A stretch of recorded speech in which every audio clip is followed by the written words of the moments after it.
हैं हमारे ऊपर ये जो अज़ाब है। हंगामी दौरों के साथ अमली तौर पर इक़दाम भी करें। खास में बात की जाए महंगाई के हवाले से आम आदमी किस तरह से मुतासर होता है, तो ये हम सर सैयद टाउन में खड़े हैं। यहाँ पर लोग भी हमारे साथ मौजूद हैं, आम शहरी, उनसे जानेंगे उनके मसाइल क्या है। जी बताइएगा, किन मसाइल का सामना महंगाई की वजह से आप? महंगाई बहुत हो गई जी, अपना उतों बिल बहुत ਵਧਾਤੇ ਇਹਨਾਂ ਨੇ ਬਿਜਲੀ ਦੇ। ਆਏ ਦਿਨ ਪੈਟਰੋਲ ਮਹਿੰਗਾ, ਘਿਓ ਮਹਿੰਗਾ, ਕਰਿਆਨੇ ਦਾ ਸਮਾਨ ਮਹਿੰਗਾ, ਵੀ ਇਹ ਸਬਜ਼ੀ ਆਸਮਾਨਾਂ ਤੇ ਪਹੁੰਚੀ ਹੋਈ ਆ। ਗਰੀਬ ਬੰਦਾ ਤੇ ਮਾਰਿਆ ਗਿਆ, ਰੁਲ ਗਿਆ ਇੱਥੇ। पहले महंगाई किन्नी से हूँ किन्नी? ਪਹਿਲੇ ਹੈ ਸੀ 50%, ਹੁਣ ਤੇ 250% ਹੋ ਗਈ ਮਹਿੰਗਾਈ। कौन जिम्मेदार है? ਹੈ ਇਹ ਮੌਜੂਦਾ ਹਕੂਮਤ ਆ, ਜਿਹੜੀ ਹੁਕਮਰਾਨ ਆ ਉਹੀ ਜ਼ਿੰਮੇਦਾਰ ਆ। जी हमारे साथ और भी शहरी मौजूद है, आप बताइएगा क्या किन मसाइल का सामना महंगाई की वजह से आपको? महंगाई का सामना ये है जी, फ्रूट महंगा वा, सब्जियां महंगियां वा, करियाने का समान महंगा वा, पेट्रोल महंगा वा, हर शय महंगी है। इमरान खान साहब ने चाहिए कि चीज़ां सस्तियां करे, उन्होंने मेहरबानी है।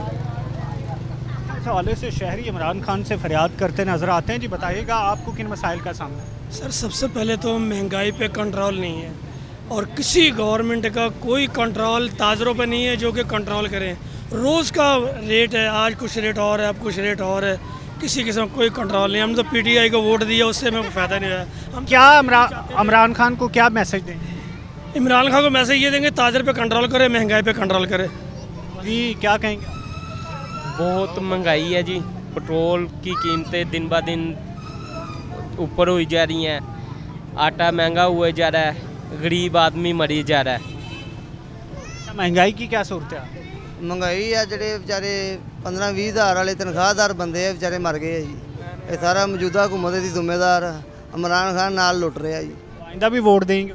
ਨਹੀਂ ਅਸੀਂ ਤੇ ਪਹਿਲੇ ਵੀ ਨਹੀਂ ਦਿੱਤਾ ਜੀ, ਅਸੀਂ ਹੁਣ ਵੀ ਸ਼ੇਰ ਨੂੰ ਦਾਂਗੇ। ਅੱਗੇ ਤੇ ਦੇਤਾ ਸੀ ਵੋਟ, ਹੁਣ ਨਹੀਂ ਦੇਣਾ। ਉਹਦੀ ਵਜ੍ਹਾ ਕਿੱਥੇ 160 ਰੁਪਏ ਕਿਲੋ, ਕਿੱਥੇ 330 ਰੁਪਏ ਕਿਲੋ ਘਿਓ का तरीका कार है कोई। बाकी शमा दा की रेट? बाकी शमा तो दुनिया चढ़ी जानी है, बेफिक्र बेतड़क को चढ़ा रहे हैं ताजर, कोई पूछने वाला कोई नहीं ताजर ने बिल्कुल भी। नाज़रीन, हमारे साथ यूसी 114 के चेयरमैन भी मौजूद है, शेख आज़म यासीन, उनसे भी बात करते हैं, उनसे भी जानते हैं। जी शेख साहब बताइएगा, क्या कहेंगे आप? अवाम बड़ी मायूस नज़र आ रही है। अवाम को नहीं, अब इस हुकूमत ने आने से पहले सब्ज़ बाग दिखाए थे, 1 करोड़ नौकरियां देने का वादा किया था, 50 लाख घर देने का वादा किया था, रोज़गार देने का वादा किया था, लेकिन उल्टा हुआ है। हर चीज़ डबल से ज़्यादा रेट में हो चुकी है, और जो आमदन है वो बिल्कुल नहीं बढ़ रही। आम आदमी की आमदन 15-20 हज़ार 25 हज़ार के करीब। आप खुद सोचें कि घी 350 के करीब है, 340 या 30 रुपये है, ब्रांड के हिसाब से कम है। आटे का जो सबसे ज़्यादा मेन ज़रूरत है इंसान की, 1400 रुपये का थैला है 20 किलो का। जो चोर हुकूमत, जिसको बार बार चोर हुकूमत कहते हैं, उसके दौर में जो 700 रुपये का थैला था। तो अवाम को तो चाहिए, अपनी सहूलत चाहिए, कोई अपने आराम के लिए कुछ चाहिए। बिजली जो है वो 3 गुना रेट उसका बढ़ चुका है। हुकूमत कसूरवार है या ताजर? इसमें बेसिकली हुकूमत कसूरवार है। अब पेट्रोल बढ़ा है 5 रुपये किलो, ये तो ताजरों ने नहीं ना बढ़ाया, ये सारा कुछ ये तो कंट्रोल में है, हुकूमत के हाथ में है। अब आटा है, जो आटे की जो जब गंदम थी, शहबाज शरीफ साहब गए तो 3 साल की स्टॉक पड़ी थी। इन्होंने क्यों एक्सपोर्ट की? इनकी मिस मैनेजमेंट की वजह से सारी ये महंगाई है। 3 साल की गंदम थी स्टॉक में पड़ी, इन्होंने मुल्क से बाहर बेची सस्ते दामों, फिर वही गंदम या पता नहीं कोई और गंदम इन्होंने बाद महंगे दामों से ख़रीदी, तो रेट तो बढ़ना ही है, ज़ाहिर है। मुझे बताइएगा, मौजूदा हुकूमत ही कसूरवार है या जो आपकी माजी की हुकूमतें वो भी कसूरवार? माजी की हुकूमत तो, ये हुकूमत तो माजी की हुकूमतों को ज़िम्मेदार करार दे रही है, लेकिन 3 साल हो चुके हैं, 3.5 साल। बताएं ना, आम आदमी की अपना ज़िंदगी में क्या तब्दीली आई है? चलो तब्दीली ना आती, कोई अच्छी ना होती, कम से कम पुराना स्टेटस तो रहता। जो हुकूमत पिछली हुकूमत छोड़ के गई थी वो तो रहना चाहिए था। इन्होंने तो उससे भी नीचे ले गए ना आवाम को। कौन सी अशिया ज़्यादा महंगी हुई है? जो सबसे ज़्यादा इस्तेमाल की चीज़ें हैं ना, जिसमें पेट्रोल है, आटा है, घी है, चीनी है, जो आम आदमी की बिजली है, जो आम आदमी के इस्तेमाल में है, वो सबसे महंगी हुई है। देखें ना, कारें सस्ते कर दी, उस कारें से ये देखें कितने लोग खड़े हैं, किसको फ़ायदा हुआ कार का? मोटरसाइकिल महंगी कर दी 10,000 रुपया। मोटरसाइकिल जो आम लोग इस्तेमाल कर सकते हैं वो 10,000 रुपये महंगी कर दी, जबकि कार जो है वो 2 लाख 3 लाख सस्ती कर दी। कार से हमें क्या फ़ायदा गरीब आदमी को? जहाँ इस हवाले से ये एक बड़ा अहम मसला है कि जो आम लोगों की अशिया है वो महंगी हुई हैं, जो अमीरों की अशिया है जिसमें कार है वो सस्ती हुई हैं, जिनकी वजह से मसला आता है। जो आटा है, चीनी है, तेल है, घी है, इसके अलावा जो बिजली की कीमतें वो ज़्यादा महंगी हुई हैं जो कि आम आदमी इस्तेमाल करता है, जिस वजह से जो हर मोहल्ले में, हर गली में जो आम आवाम है वो शोर डाल रहा है। तो नाज़रीन, इस पर हम PTI के लोगों से भी जानेंगे कि वो क्या कर रहे हैं, कब ऐसे इकदाम होंगे जिनसे आम आवाम को रिलीफ मिलेगा।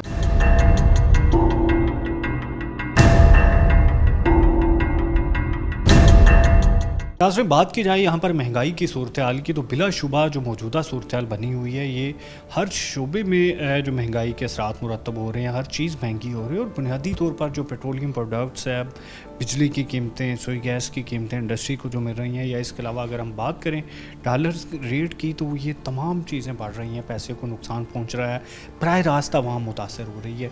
तो यहाँ पर जानते हैं वजूहात क्या हैं, किस तरह से जो एक आम इंसान है वो क्यों मुतासर हो रहा है इतना ज़्यादा, हुकूमती इक़दाम कितने ज़्यादा जो नाहली है इसमें हुकूमत की, कितनी जो आलमी सूरत हाल है आलमी मंडी की वजह से हो रहे हैं। तो इस पर बात करने के लिए माहिर मईशत अहमद जब्बार हमारे साथ मौजूद है। जब्बार साहब, शुक्रिया आपने टाइम दिया।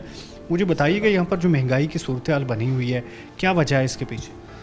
बिस्मिल्लाहिर्रहमानिर्रहीम। महंगाई की वजह मैं समझता हूँ कि हमारी 3-4 चीज़ें अफेक्ट कर रही हैं। कि हमारा एक तो जो है वो पेट्रोल का जो प्राइस है, जो कि इंटरनेशनल प्राइस हाइक की वजह से हमें पेट्रोल जो है वो इंपोर्ट करना पड़ता है, और उसी में हमें जो ऐड ऑन करके जो हमें बर्डन जो है वो हमें ट्रांसफ़र करना पड़ता है टू द एंड कंज्यूमर। और पेट्रोल का जो इस्तेमाल है वो हर उस बंदे का है जिसके पास चाहे बाइक है, चाहे कोई छोटी गाड़ी है या बड़ी गाड़ी है। और पेट्रोल की प्राइस अफेक्ट करती है आपकी कॉस्ट ऑफ लिविंग को, आपकी गुड्स जो आपकी पहुंचती हैं market from the wholesaler to the retailer, तो पूरी इकॉनमी को अफेक्ट कर जाती है।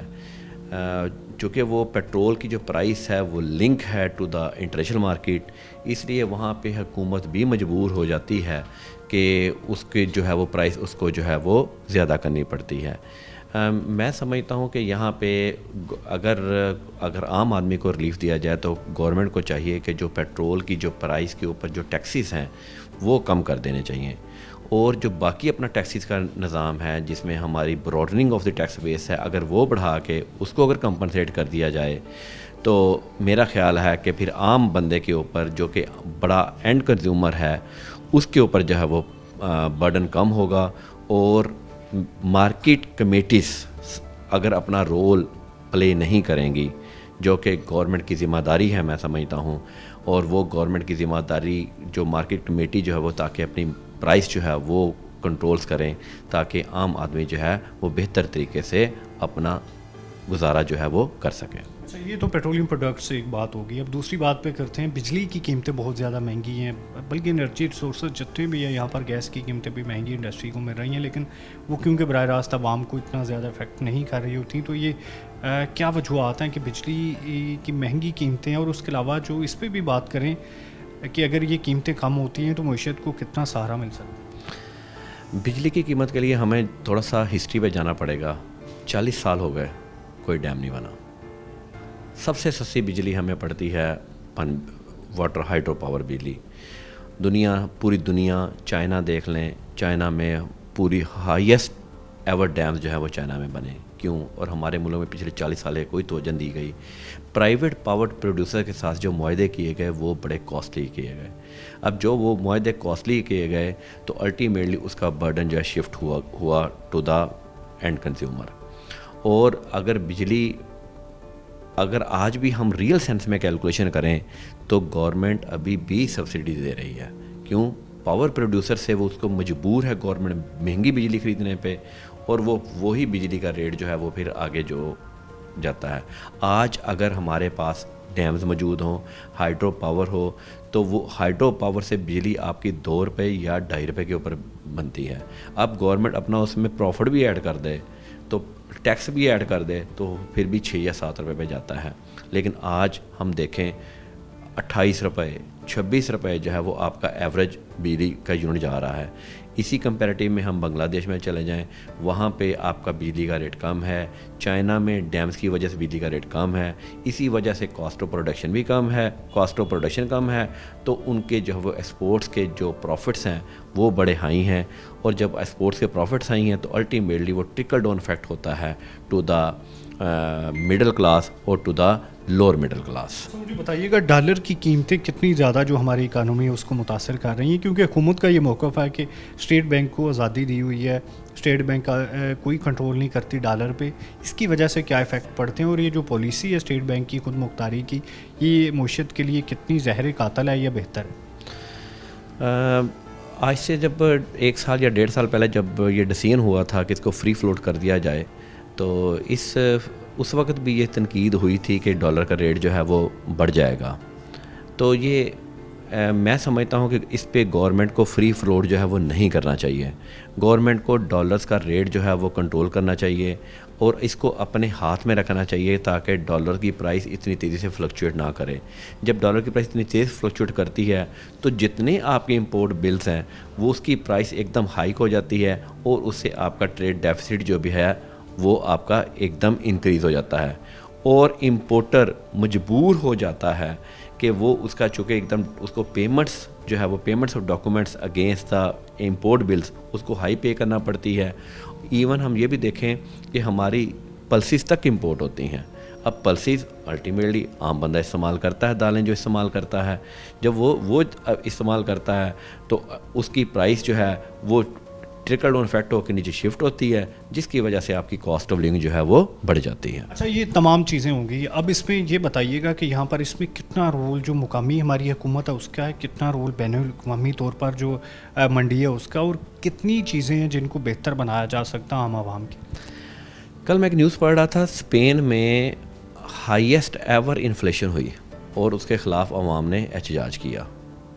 वजह कोरोना इफेक्ट्स। कोरोना इफेक्ट्स ने पूरी दुनिया को आपको टर्न अराउंड करके रख दिया। अब गवर्नमेंट को जो है ना वो सर्विस सेक्टर के ऊपर जो है वो बहुत तवज्जो देनी चाहिए, आईटी एक्सपोर्ट्स के ऊपर बहुत तवज्जो देनी चाहिए।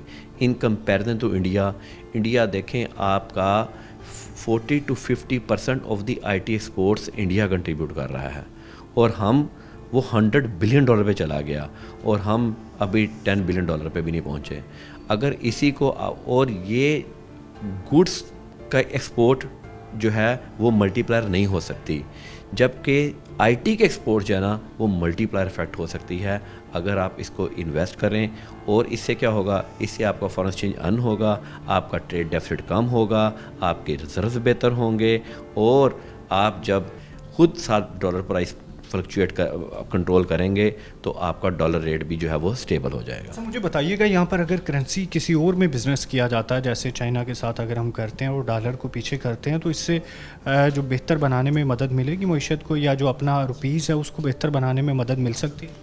बिल्कुल, मैं समझता हूँ कि अगर पाकिस्तान और चाइना आपस में एग्रीमेंट कर लें और जो है वो डॉलर्स के अलावा जो है वो ट्रेड कर दें, तो अल्टीमेटली उसके जो आउटफ्लो है पाकिस्तान का इंपोर्ट्स के अगेंस्ट चाइना से, आपको पता है कि इस वक्त बड़ी हैवी मशीनरी इंपोर्ट हो रही है, और अगर ये दोनों मुआहदा कर लें कि हमने डॉलर में हमने ट्रेड नहीं करना, तो उसमें हमें डेफिनेटली हमारी बेहतरी होगी। जो इस हवाले से एक बात तो तय है कि यहाँ पर इसमें जो बैनुल-अक़वामी मंडी है उसके रेट्स का बड़ा असर पड़ा है। यहाँ पर पेट्रोलियम प्रोडक्ट्स है या डॉलर की कीमत है या जो भी महंगाई की लहर चल रही है, लेकिन इसमें जो मुकामी हुकूमत है इसको भी चाहिए कि यहाँ पर आवाम को रिलीफ देने के लिए कम से कम टैक्सेशन में कमी ज़रूर की जा सकती है। नाज़रीन, अभी हमारे साथ रहिएगा, अभी हमारे साथ जो हुकूमती अरकान हैं वो भी मौजूद होंगे।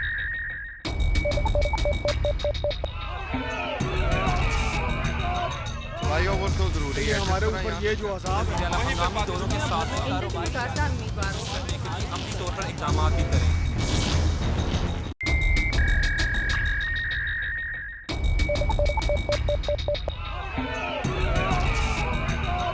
भाइयों वो तो जरूरी है हमारे ऊपर ये जो अज़ाब है, हम दोनों के साथ अमली तौर पर इक़दाम भी करें।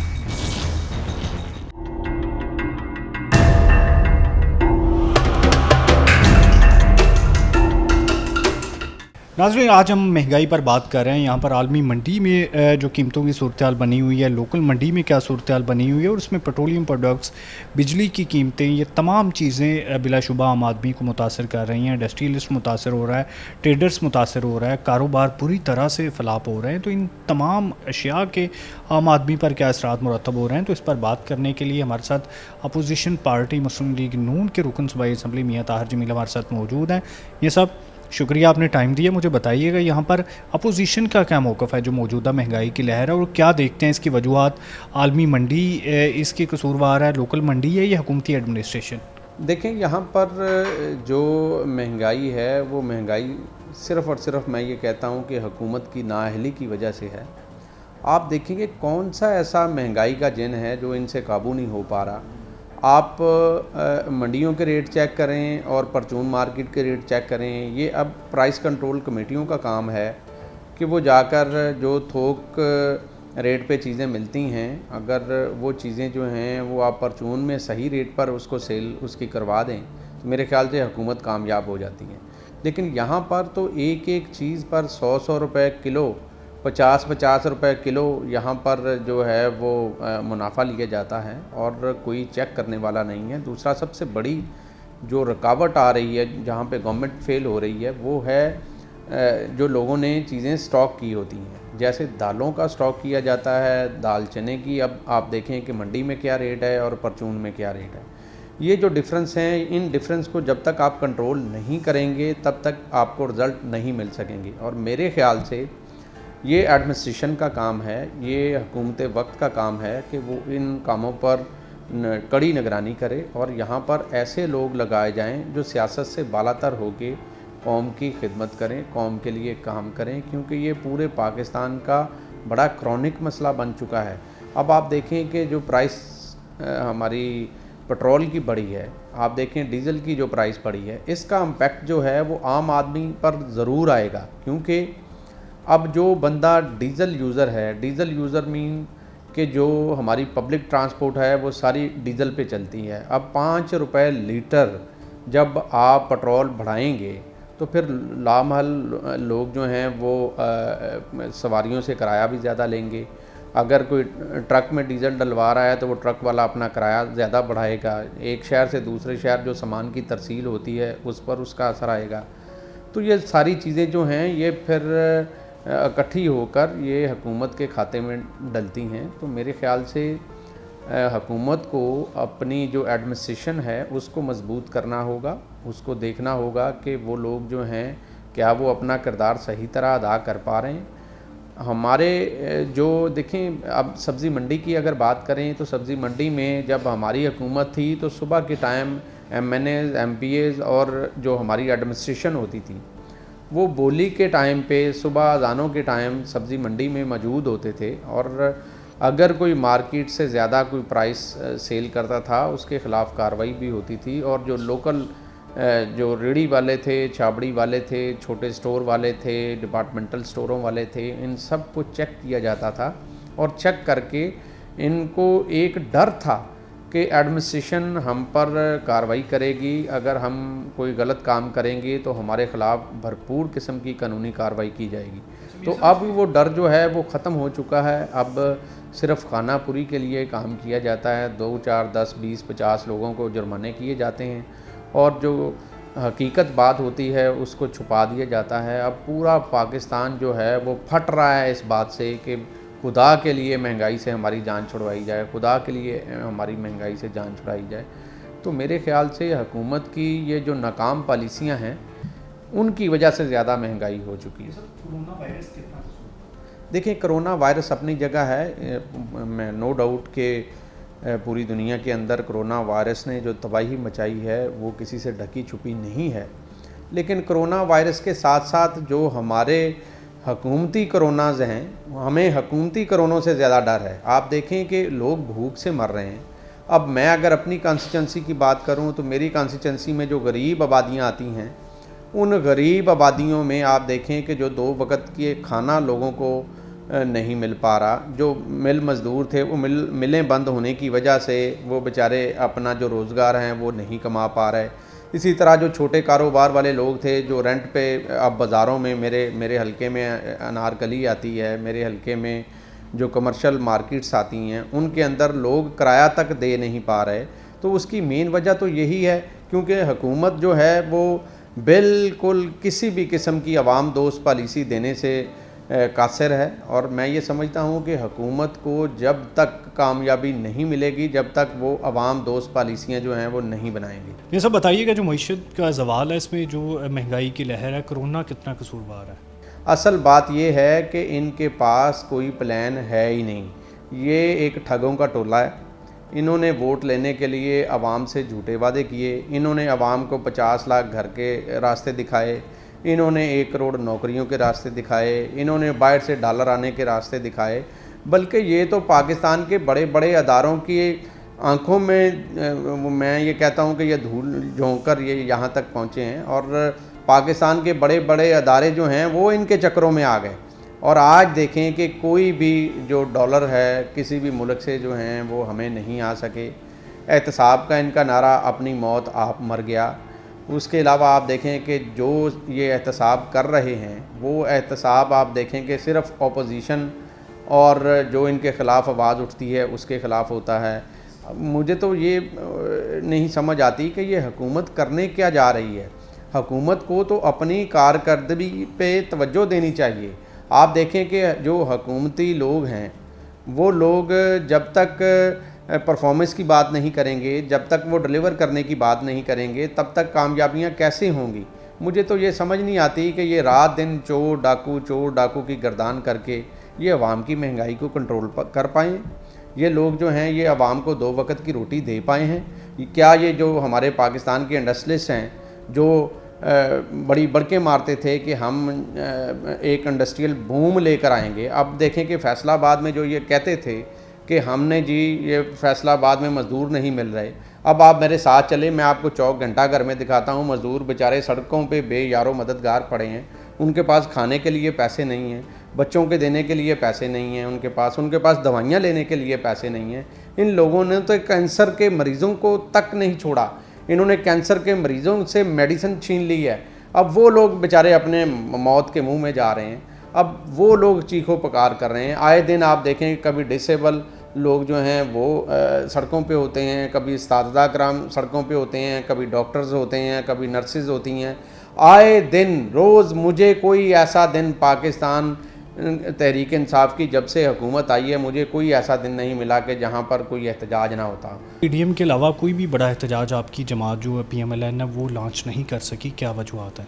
देखिए, मैं एक बात करता हूँ कि हम कुछ टाइम देना चाह रहे थे। हमारी पार्टी पॉलिसी जो थी वो हम ये चाह रहे थे कि ये हुकूमत जो है ये कुछ ना कुछ डिलीवर करके दिखाए ताकि लोगों को पता चले कि पाकिस्तान मुस्लिम लीग नून ने अवाम की क्या खिदमत की है और पाकिस्तान तहरीक इंसाफ ने अवाम की क्या खिदमत की है। मेरे ख़्याल से अब जो अवाम के सामने इनका जो चेहरा था उसका जो निकाब था वो उतर चुका है। अब लोग इंशाल्लाह आने वाले इलेक्शन में इनका एहतसाब ज़रूर करेंगे। अच्छा मियां साहब, इसमें बताइएगा 2021 में जितने भी ज़िमनी इंतखाबात हुए हैं, गिलगित बल्तिस्तान में हुए या कश्मीर में हुए हैं, ये तमाम के तमाम PTI जीती है, आपकी जमात नहीं जीत सकी। जिस भी पार्टी की हुकूमत होती है वो अपर हैंड होती है क्योंकि इंतज़ामिया उसके ज़ेरे असर होती है। उसके अलावा जो लोगों के काम काज होते हैं, जो तरक्याती काम होते हैं, डेवलपमेंट होती है, वो उनके हाथ में होती है। उस वजह से उनका जो वो अपर हैंड होना है वो समझ में आता है। लेकिन आप ये देखें कि आप पाकिस्तान तहरीक इंसाफ के वोटों को देखें, आप मुस्लिम लीग नून के वोटों को देखें, आप देखें कि इन सारी पार्टियों के वोट अगर इकट्ठे करें तो अल्लाह के फजल से फिर भी नवाज़ शरीफ के वोट जो हैं वो ज़्यादा हैं। क्या वजह है कि नवाज़ शरीफ का बयानिया जो है वो मकबूल होता जा रहा है? वो यही वजह है कि ना ये महंगाई कंट्रोल कर पा रहे हैं या ना ये कोई अवाम दोस्त पॉलिसी बना पा रहे हैं, ना ये किसी अदारे को मजबूत करने जा रहे हैं। आप देखें कि अदलिया की तरफ देखें, वहाँ पर उंगलियाँ उठ रही हैं।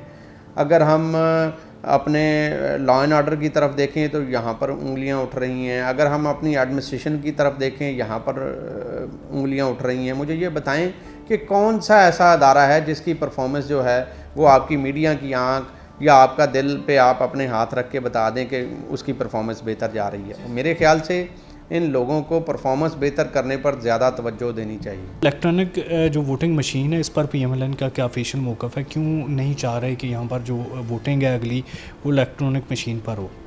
ये जो मशीन थी, इलेक्शन कमीशन ने इसलिए इसको रिजेक्ट किया है कि ये जो मशीन है इसको अमेरिका जैसे तरक्की याफ्ता ममालिक जो हैं उन्होंने रिजेक्ट कर दिया है। उसके अलावा वहाँ पर इसका ट्रायल हो चुका है। ट्रायल होने के बाद ये जो चीज़ें हैं ये आप देखें कि इनको रिजेक्ट किया गया है। तो हमें तो अभी तक ये अपने FBR का जो रिकॉर्ड है वो तो ये हैक होने से बचा नहीं सके, तो ये मशीन कैसे बचा सकेंगे? तो मेरे ख़्याल से ये हुकूमत जो है ये सिर्फ़ और सिर्फ इसीलिए ये मशीन लाना चाहती है कि ये एक इलेक्ट्रॉनिक धांधली जो है वो अगले इलेक्शन में चाहते हैं, तो वो मुस्लिम लीग नून और अपोजिशन की दीगर पार्टियां जो हैं वो कभी नहीं होने देंगी। जो महंगाई की लहर है इसमें स्पेशली जो बिजली की कीमतें या पेट्रोलियम प्रोडक्ट्स की, इसमें जो माजी की हुकूमतें हैं वो कितनी कसूरवार हैं? पिछली हुकूमत पर तो आप तब डालें ना, अगर पिछली हुकूमत रेट बढ़ा के गई हो। हमारा सर्कुलर रेट जो था वो हमारा था 410 अरब रुपए का, अब यहाँ पे 2500 अरब रुपए के करीब पहुँच चुका है। सिर्फ वापडा की अगर बात करूँ तो 10 से 12 हज़ार अरब रुपए जो हैं जब तक नहीं होंगे तब तक जो है ये मुल्क जो है वो सही तरीके से नहीं चल सकेगा। तो ये इनकी नाकाम पॉलिसियों की वजह से ये पैसा जो है ये पाकिस्तानी कौम पे बोझ पड़ रहा है। आप मुझे ये बताएं कि जो हुकूमत कर्ज़ा लेती है वर्ल्ड बैंक से, वो कर्ज़ा कहाँ पे इस्तेमाल हो रहा है?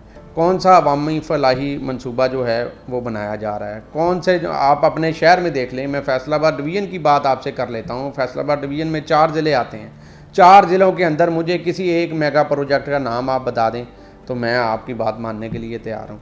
तो ये लोग जो हैं ये सिर्फ दावे करते हैं, झूठ बोलते हैं। मैं तो पहले यही कहता हूँ कि इनका सिर्फ एक ही वतीरा है, वो है झूठ, और झूठ बोल कर ये कौम को गुमराह करते आए हैं और झूठ ज़्यादा देर तक नहीं चल सकता। अब इनके एहतसाब का वक़्त आ गया है। इंशाअल्लाह पाकिस्तान की आवाम जो है वो इनका एहतसाब करेगी। ये सब शुक्रिया आपने टाइम दिया। नाज़रीन, अभी हमारे साथ रुकन सूबाई असम्बली PMLN की अपोजिशन पार्टी के मियां ताहिर जमील हमारे साथ मौजूद थे। अभी हमारे साथ ही मौजूद रहिएगा। हुक्मरान पार्टी से भी हमारे साथ रुकन सूबाई असम्बली मौजूद हों।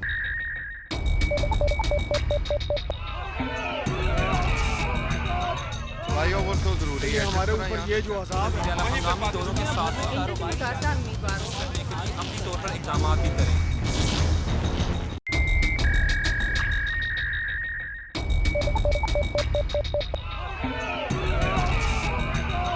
भाई वो तो जरूरी है हमारे ऊपर ये जो अज़ाब है दोनों के साथ अपनी तौर पर इक़दाम भी करें।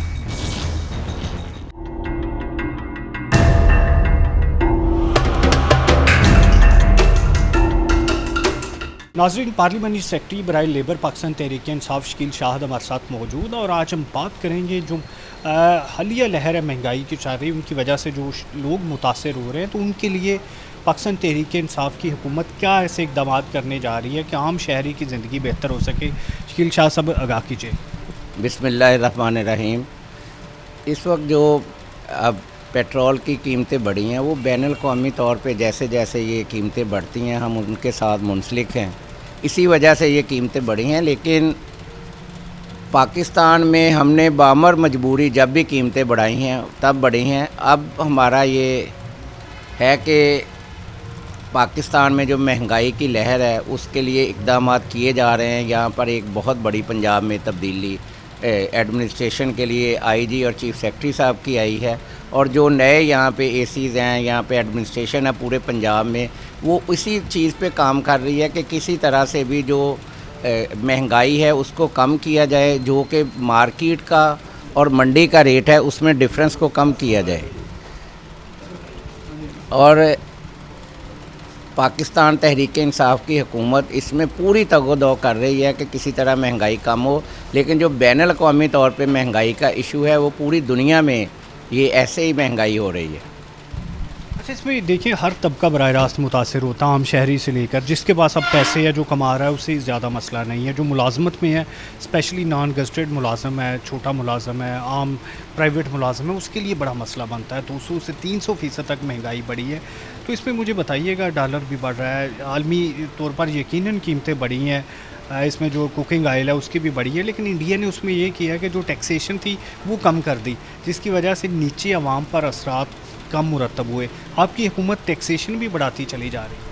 नहीं, टैक्सेशन जो बढ़ नहीं रही, ये हो रहा है कि जो लोग टैक्स के सिस्टम में नहीं हैं उनको उस दायरे में लाया जा रहा है, जिससे लोगों को मसाइल हैं। हम ये समझते हैं कि अगर हम सब लोग टैक्स देंगे, चाहे कम हो या ज़्यादा हो, फिर ये पाकिस्तान चलेगा, तरक्की करेगा। इस वक्त जो दुनिया में सब्सिडी दी जा रही है, हम भी उसी तरह से इसको बेहतर तौर पे इंशाअल्लाह ताला मैनेज कर रहे हैं। अच्छा, इसमें ये यकीनन जो चीज़ें बाहर से आ रही हैं वो तो महंगी हो जाती हैं, लेकिन जो लोकली हमारे मैन्युफैक्चरिंग होती है वो भी फिर महंगी होती हैं। उनको कंट्रोल करने के लिए जो प्राइस कंट्रोल कमेटियां हैं वो भी उस तरह से इकदाम नहीं कर पा रहे हैं। जो कोरोना की वजह से पूरी दुनिया में जो फसलें हैं वो तकरीबन आधी से भी कम रह गई हैं। जो हमारी चीज़ें प्रोड्यूस होती हैं, यहाँ पे जो चीज़ें बनती हैं, वो भी तकरीबन तीसरा हिस्सा रह गई हैं। इस वजह से यहाँ पे जो डिफरेंस है या महंगाई का इशू है वो ज़्यादा आ रहा है। अच्छा, एक तो बैनुल-अक़वामी मंडियों की सूरत हाल हो गई, वो तो एक बड़ा अहम है, कोरोना हो गया, लेकिन आपकी हुकूमत कितनी कसूरवार है महंगाई ना कंट्रोल करने के हवाले से? देखें जी, हमारी हुकूमत, हमारा कायद इमरान खान साहब देख लें, उन्होंने दिन रात मेहनत की है। कोई ऐसा इशू नहीं जो हमारी हुकूमत पे, जो फिनंशियली कोई ऐसा मैटर हो जिसमें हम गिल्टी हों। हमारी हुकूमत ने ये हमेशा से कोशिश की है कि साफ़ और शफाफ तरीके से पाकिस्तान को चलाया जाए और यहाँ पर जो लूट मार है, जो चीज़ें गलत हैं, उनको ठीक किया जाए। सर, मुझे ये बताइएगा, जब कभी पेट्रोलियम प्रोडक्ट्स की कीमतें कम की जाती हैं, चीनी की कीमतें कम की जाती हैं, तो वो शार्ट हो जाती हैं। ये तो एडमिनिस्ट्रेशन का मसला है। देखें, ये पाकिस्तान जो हमारा मुल्क है, यहाँ पे बहुत देर से माफियाज काम कर रहे हैं। हमने उनके लिए हमेशा लड़ने में हमेशा हमने सबकत ली है, लेकिन फिर भी किसी न किसी जगह से कोई लूप रह जाता है, जिसकी वजह से ये लोग अपने मकासद में कामयाब होते हैं और आइंदा इंशाअल्लाह ताला हम इनको कामयाब नहीं होने देंगे। मुझे बताइएगा, 3 साल का अरसा गुजरने के बावजूद अभी जो डेवलपमेंट शुरू हुई है, जंग रोड बन रहा है, दूसरे रोड्स पर काम हो रहा है, तो आपको लगता है कि जो इतनी ज़्यादा प्रॉब्लम्स है ये अगले 2 सालों में हल हो जाए? इंशाअल्लाह ताला जो फैसलाबाद में डेवलपमेंट का इशू है वो तकरीबन 6 माह में मैं देख रहा हूँ कि हर जगह पे जो टेंडरिंग हो चुकी है, काम जारी हैं। अब स्कूल और कॉलेजेस में भी हमारे फंड्स जो हैं वो लगने शुरू हो गए हैं और इंशाअल्लाह ताला आप देखेंगे स्कूल, कॉलेजेस, रोड्स, जो इंफ्रास्ट्रक्चर है वो पंजाब में इंशाअल्लाह ताला बेहतरीन होगा। PP 111 में स्पेशली क्या क्या मंसूबे आपने मुकम्मल करवाए? PP 111 में अल्हम्दुलिल्लाह यहाँ पे मैं समझता हूँ कि सबसे ज़्यादा काम हुआ है। यहाँ पर मैंने पहली दफ़ा स्कूलों में, कॉलेजेस में, जो हमारे लेडीज़, हमारे बच्चियों के कॉलेजेस हैं, उनमें हमने फ़ंड्स प्रोवाइड किए हैं। उसके अलावा यहाँ पे पार्कों का जो बहुत ज़्यादा मसला है, मेरे हल्का में 75 पार्क्स हैं। तकरीबन 25 पार्कों में मैंने 4 करोड़ रुपए की ग्रांट गवर्नमेंट से मंजूर करवाई है, जो कि अब काम भी शुरू हैं और इंशाअल्लाह ताला आपको वहाँ पे बुला के इसके इफ्तिताह भी किए जाएंगे। प्राइम मिनिस्टर साहब बड़े खुश होते हैं कि लोग गाड़ियाँ ज़्यादा ले रहे हैं, लेकिन जो पब्लिक ट्रांसपोर्टेशन है उसकी सूरत हाल बहुत नाकस है, उस पर कब तवज्जो दें? पब्लिक ट्रांसपोर्टेशन के लिए हमने पंजाब हुकूमत से बारहा हमने अपील की है। हमारे जो साथी MPs हैं, हम सब मिल के गए हैं। उन्होंने वादा भी किया है कि फैसलाबाद में कोई पब्लिक ट्रांसपोर्ट नहीं है, जिसकी वजह से बेहंगम ट्रैफिक और यहाँ पे सड़कों पे रश बढ़ चुका है। हमारी पूरी कोशिश है कि जो आइंदा हमारा इजलास है उसमें हम इसको लेके आएँ और कोई ना कोई फैसलाबाद के लिए 300-400 बसों का एक पैकेज लेके आएँ, जो यहाँ पे प्राइवेट जो पार्टनरशिप के साथ है, यहाँ पे ट्रांसपोर्ट का निज़ाम बेहतर हो। रिक्शों के हवाले से बड़ा मसला है, ये जो रिक्शे चल रहे हैं, ये अदालतों की जानिब से भी इन्हें कहा जा चुका है कि ये रजिस्टर्ड नहीं हो सकते, महकमा एक्साइज भी रजिस्टर्ड नहीं करता। इसके बावजूद ये हज़ारों की तादाद में रोड्स पर चलते हैं, एक्सीडेंट्स का बाइस भी बनते हैं। इनके हवाले से कोई पॉलिसी नहीं बनाई जा रही। मेरा ख्याल है कि जितनी तादाद में ये रोड्स पे आ चुकी हैं, अगर हम इनको बंद करेंगे तो ये बहुत बड़ा एक सेटबैक होगा और इसके लिए हम एक कोशिश कर रहे हैं कि इनको लीगलाइज़ किया जाए, इनको किसी सिस्टम में ला के इनके जो कोई असूल व ज़वाबत हैं, जो इनके SOPs है, वो बनाए जाएं और इनको फिर रनिंग में लाया जाए। ये लतीफ़ नज़र साहब भी बारहा पब्लिक ट्रांसपोर्टेशन के हवाले से बात कर चुके हैं, आप भी पंजाब हुकूमत से कर चुके हैं, तो क्या ये पंजाब हुकूमत की अदम दिलचस्पी है कि 3 सालों में कोई भी ऐसा प्रोजेक्ट लॉन्च नहीं हुआ? देखिए जी, फैसलाबाद को 2-3 जो बड़े प्रोजेक्ट हैं उनमें एक ट्रांसपोर्ट का था और लतीफ़ नज़र साहब भी हमें लीड कर रहे थे, लेकिन ये अनफॉर्चुनेटली किसी दूसरे शहर में मुंतकिल कर दिया गया और अब हमारी कोशिश है कि जो नई हमारा सिस्टम आ रहा है उसमें फैसलाबाद को ये बसें मिलें ताकि यहाँ पे ये जो सिस्टम है ये हम चला सकें। गहलोत साहब जनूबी पंजाब को ज़्यादा फंड्स दे रहे हैं, ये फैसलाबाद नज़रअंदाज होना हमारे एमपीएस की नाकामी है? नहीं, ऐसा कुछ नहीं है। फैसलाबाद को 13 अरब का जो बेल आउट पैकेज मिला है, यहाँ पे एफडीए है, वासा है, पीएचए है, और उसके अलावा यहाँ पे जितनी रोड्स हैं, जितनी इंटरनल रोड्स हैं या हमारी आउटसाइडर रोड्स हैं, वो सारी बन रही हैं। फैसलाबाद कोई नज़रअंदाज नहीं हो रहा, और अब नए सिरे से फैसलाबाद को नए फंड्स मिले हैं, इंशाल्लाह ताला वो भी आपके साथ शेयर किए जाएंगे। अगले 2 सालों में 3 बड़े मेगा प्रोजेक्ट्स जो फैसलाबाद में मुकम्मल होंगे।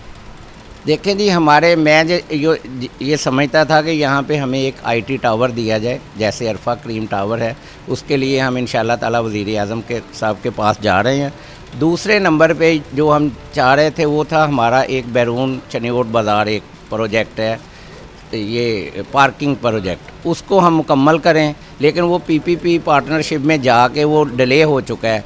तीसरे नंबर पे हम चाह रहे हैं कि फैसलाबाद में डेंटल हॉस्पिटल बने, उसकी शदीद कमी है, बहुत बड़ा फैसलाबाद का शहर है और यहाँ पे डेंटिंग के बड़े मसाइल हैं। और चौथे नंबर पे जो हमारी मोटरवे से हम मुंसलिक कर रहे हैं जड़ावाला रोड को, वो हमारा प्रोजेक्ट है। ये 4 प्रोजेक्ट हैं जो हम चाह रहे हैं कि हम फैसलाबाद में जल्द से जल्द इनको शुरू करके इख्तिताम की तरफ लेके जाएं।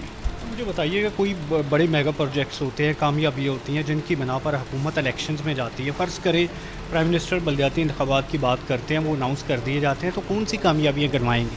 इंशाल्लाह जो बलदियाती इलेक्शन है वो हमारी सारी कैबिनेट ने, हमारे तमाम पार्लियामेंटेरियंस उस पर मुतफिक हैं और उनको टास्क दे दिए गए हैं कि मार्च में इंशाल्लाह ताला ये इलेक्शन होंगे। उसके लिए जो देखें, जब से हमारी गवर्नमेंट आई है हम सब क्राइसिस का शिकार है, पूरी दुनिया कोरोना की लहर में आ चुकी है। उसके बावजूद भी मैं समझता हूँ कि पाकिस्तान ने जिस तरह इसमें सर्वाइवल किया है, ये कोरोना की जंग लड़ी है, इमरान खान साहब का विज़न है। अगर कोई, मैं समझता हूँ कोई और हुक्मरान होता तो पाकिस्तान के लिए डिफ़ॉल्ट होने का और मुश्किलात में गिरने के बहुत चांसेस थे, जो इमरान खान साहब ने बड़ी ही मुश्किल से और बड़े वर्क करके, जद्दोजहद करके इंटरनेशनली हमें स्ट्रॉन्ग किया है। और ये सारी यहाँ पे एहसास प्रोग्राम हमने शुरू किया, अब सेहत कार्ड हम घर घर ला रहे हैं। इसके अलावा जो गरीबों के प्रोजेक्ट हैं वो सारे हम नए घर तमीर शुरू कर रहे हैं। और आम लोगों के साथ जो हमारा पीटीआई का जो हमारी अंडरस्टैंडिंग है, उनके साथ मेल जोल है। ये आज तक पाकिस्तान में जितनी भी हुकूमतें आई हैं, इंशाल्लाह ताला ये सबसे आइडियल है उसमें। आप अवामी एमपी हैं, पब्लिक में रोज़ाना जाते हैं, तो बड़ा मुश्किल नहीं हो जाता जब महंगाई पे सवाल होते हैं? नहीं, सवाल तो होते हैं, हम जवाब भी देते हैं, लेकिन देखें हम जो आम लोगों पे जो मसाइल हैं वो मेरे पे भी हैं, इसलिए मेरे साथ लोग कभी ऐसी बातें नहीं करते कि वो मुझे कोई ऐसी गलत बात कहें। मैं हर बात का जवाब भी देता हूँ और मैं हर चीज़ जिस तरह से आम घर है, मेरा भी वैसे ही घर है, मुझ पे भी वैसे ही असरात आते हैं, मैं भी उनका मुकाबला करता हूँ और अल्लाह ताला से दुआ करता हूँ कि या अल्लाह ये पाकिस्तान को कोरोना की लहर से भी निकाल दे और पाकिस्तान को तरक्की भी दे।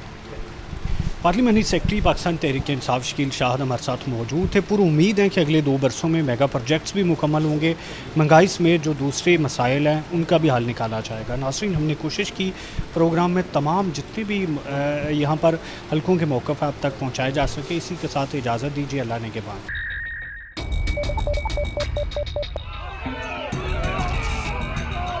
फ्लाईओवर तो ज़रूरी है, हमारे ऊपर ये जो अज़ाब है, दोनों के साथ अपनी तौर पर इक़दाम भी करें।